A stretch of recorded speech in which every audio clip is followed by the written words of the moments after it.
Hey hello everyone, চলো তোমাদের আজ একটা নতুন গল্প শোনাই।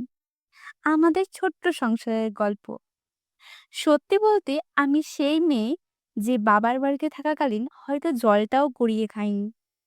কাজ বলতে বুঝতাম সকালবেলা ঘুম থেকে উঠে টিউশন পড়ানো, নিজের নাচ, মেকআপ, এইসবই।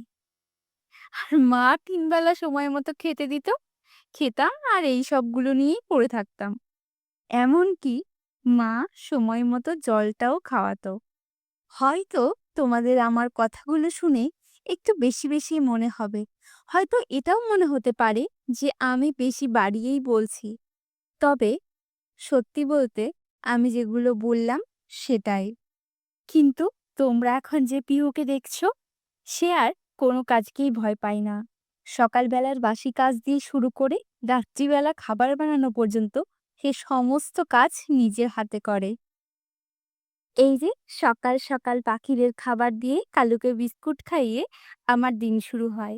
তারপর রইল বড়মশাই। আজকে সকালে ওনার আবদার ছিল ম্যাগি খাবে, তাও একবার ওনার আবদার পূরণ করে চলে গেছিলাম স্নানে। স্নান সেরে আসলাম নিজের মুখটা আয়নায় দেখতে।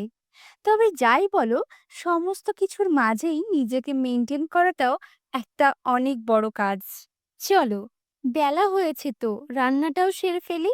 আজ দুপুরে বানিয়েছিলাম ভাত, ডাল, সয়াবিন আর বানিয়েছিলাম পটল ভাজা। এরকম খাবার খেতে খুবই ভালো লাগে জানো। তোমরা কে কে এরকম খাবার খেতে ভালোবাসো? তারপর আমিও সেরে একটু রেস্ট নিয়ে বসে গেছিলাম নেল পলিশ করতে। তার মাঝে একটা খারাপ খবর পেলাম জানো, যে পুজোর আগে ট্রেলার থেকে আমাকে কোনো ড্রেস, শাড়ি কিছুই দেওয়া হবে না। সেই নাকি কালী পুজোর সময় হাতে পাবো। আর মা তো খুবই বকাবকি করছে যে পুজোর সময় তাহলে নতুন জামা কাপড়গুলো কেন পরবি না।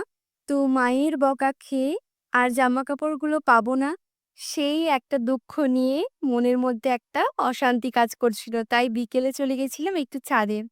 নিচে এসে ভগবানকে একটু সন্ধ্যাবাতি দিয়ে মনটা একটু শান্তি হলো। তারপর ওই যে আবার যা কাজ, চলে গেছিলাম রান্নাঘরে রান্না-বান্না করতে। রাতে বানিয়েছিলাম রুটি আর দুপুরে সয়াবিনের তরকারি ছিল।